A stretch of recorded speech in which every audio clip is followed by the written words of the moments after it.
একদা লোকনাথ ধান্য উৎপাদনের কথা চিন্তা করলেন।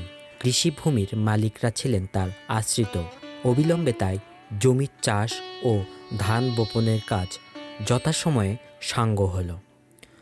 যখন চারাগুলো বড় হলো আর অমনি ধানের ছড়াও তা থেকে বের হতে লাগলো, সারা মাঠ জুড়ে শূকর পাল বিচরণ করতে শুরু করলো। আশ্রমের পাহারাদারগণ লাঠি নিয়ে প্রস্তুত হলো।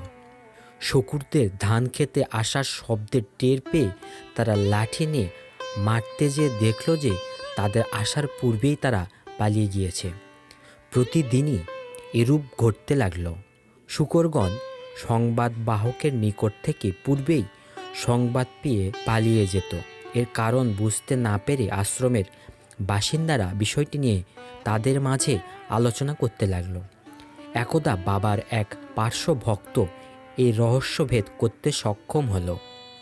সে সকর্ণে শুনতে পেল বাবা আশ্রমে বসে স্বয়ং শূকরগুলোকে পালাতে বলছেন।